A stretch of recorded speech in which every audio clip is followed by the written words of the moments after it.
እርፍ እየመጣሽ ተኝ፣ የኛ ቤት ሰፊ ነው አሉ ዳኒና ሜሪ መጨቃጨቅ ጀመሩ። እንዲህ ሊደባደቡም እኮ የቀራቸው ነገር የለም። አማርኛህን አስተካክል፣ ስርዓትህን ያዝ ስትለው ነበረ።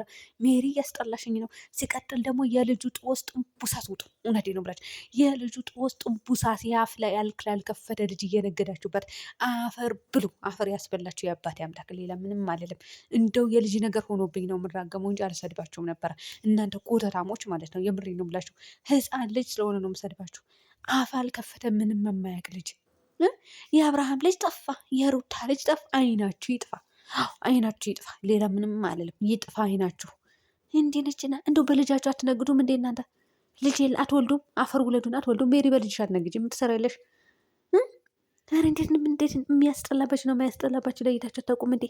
አቤት ይሄ ልጅ መጨረሻው እንዲሁ አድጎ ይሄንን ቪዲዮ ይሄንን ታሪክ ትርኪ ምርክ የሰራችሁበትን ሲያዩ ሲያዳምጠው ምን አይነት ስሜት ይሰማ ይሆን? እናንተ ዝርክርኮች፣ በተለይ ደግሞ ባልና ሚስት አብርሃምና ሩታ አፈር ያስበላችሁ እናንተ ራሱ ልጃችሁ የማንንም መነገጃ የምታደርጉ ካሜራማን አብርሃም ሆኖ እዚህ ጋር ልጁ እዚህ ጋር ይነገድበታል። ስታስጠሉ እንዴት እንደምታስጠሉ ማን በነገራችሁ? የምር ምን ነው እናንተ ሰው በራሱ ጉልበት ሰርቶ በራሱ አይዲያ ሰርቶ እንዲለወጥ አታደርጉም እንዴ? ከፈልጋችሁ በትዳርም መነገድ አልፎ ተርፎ ደግሞ በልጅ እንደው አሁን እናንተ ምንም አለም። እናንተ ልጆች ናችሁ፣ ምንም ያልበሰላችሁ ጥሬዎች ናችሁ ሁለታችሁም። ነገር ግን እነዚህ ግዳንግድ ትልልቅ ሰዎች ሜሪ የአራት ልጅ እናት ነሽ። ትልልቅ ልጆች በህፃን ልጅ አፍ ባልከፈተ በዚህ ምንም በማያውቅ በ4 ወር ልጅ ሲነገድበት ቪዲዮ ሲሰራበት ደግሞ እኝኝኝኝ ትላለች። አስጠሊተን በልጅ አትነግዱ። አፈር ብሉ። አይበርክትላችሁ፣ አይለፍላችሁ። እውነት አይለፍላችሁ። ሲጀምር እያለፈላችሁ አይደለም። የሚያልፍላችሁ ቢሆን እስከዛሬ ድረስ ያልፍላችሁ ነበረ። ስንትና ስንት ዓመት ድራማ ጀመራችሁ።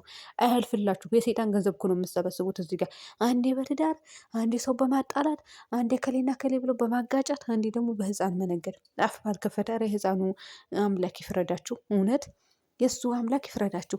እኔ አብርሃምና ሩታ እናንተ አላቅላችሁ፣ እናንተ መጨረሻችሁ አላቅላችሁ። ይሄ ልጅ ነገ ቀን አድጎ ቪዲዮ ሲያዩ ምን አይነት ስሜት እንደሚሰማው ራሱን ይወቅ። ሰላም ሰላም ቤተሰብ እንዴት ናቸው? ልኝ ደህና ናቸው? ላይክ ሸር ሰብስክራይብ እያደርጋችሁ እስከ መጨረሻ ተከታተሉ። እውነት ለመናገር ሰላም ሳልላቸው አናደውኝ ነው። ለምን በትዳር እየተነገደ ነበር ከዚህ በፊት። አሁን ላይ ደግሞ በልጁ ያው ሰሞኑን ሲነገድበት ነበር። አሁን ደግሞ ጠፋ ተብሎ ማለት ነው። አሁን እዚህ ጋር ወይ ሩታ ተመካክረው ለሩታ እነሱ ተመካክረው ጉድ እያደረጓት ይሆናል። አብርሃም ውሰድ ብለውት ወይ ዳኒ ወይ ሜሪ የሆነ ሚስጥር ሊኖር ይችላል እዚህ መሀል ላይ። ያው ማለቂያውም እየደረሰ ስለሆነ ግን እኔ በጣም ነው የምናደደው ልጁ ላይ ሲነገድበት፣ ልጁ ላይ የተለያየ ሰው ቪዲዮ ሰርቶ ሲለቅበት በጣም ነው የምናደደው። የምሬ ነው የምላችሁ እናንተ ይሄ ልጅ ነገር አይሆንላችሁም እኮ እንኳን የራሳችሁ ልጅ ማለት ነው የሰው ልጅ እንዴት እንደሚያሳሳችሁ እኔ አላቅም። በቃ ህፃናቶች እንደዚህ ሳይ የምሬ ነው የምላችሁ በጣም ነው የሚያሳሱኝ፣ በጣም ነው የሚያሳዝኑኝ። ደግሞ አፍ ባልከፈተ ልጅ ንግድ እናንተ ግዳንግድ ሁላ ማለት ነው። ስሩ በራሳችሁ። ልጁ ተውት እንዴ። እንደው ሩታ ምን ጉድ ነሽ? ልጅሽ ለምን አሳልፈሽ ትሰጫቸዋለች? እነዚህ ከብቶች አይሰሩም እንዴ በራሳቸው አይዲያ? ምነው ልጅሽ አሳልፈሽ 9 ወር ሙሉ ተሸክመሽ በምጥ ያንን መከራ እና ስቃይ አይተሽ ወልደሽ ገና የነሱ አይዲያ የነሱ መሸቃይ ለምን ትሰጫቸዋለች? ለማን ብለሽ? እናት እኮ ነሽ። እንደ እናት ልጅሽን ተንከባክበሽ አሳድግ። እያሳደግሽ ነው፣ እያሳደግሽ አይደለም። ነገር ግን በዚህ ልክ ለምን? ምን አመጣው?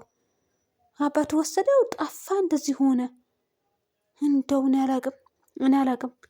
እውነት እናንተ የልጅ ፍቅር የምታውቁ በቃ ልጆች ህፃናት የምትሳሱ ሰዎች ናቸው። የልጅ ነገር የሚገባችሁ የምር እንዴት እንዳሳዝነኝ ህፃኑ እና ቤተሰብ ሰላም ሆኑልኝ።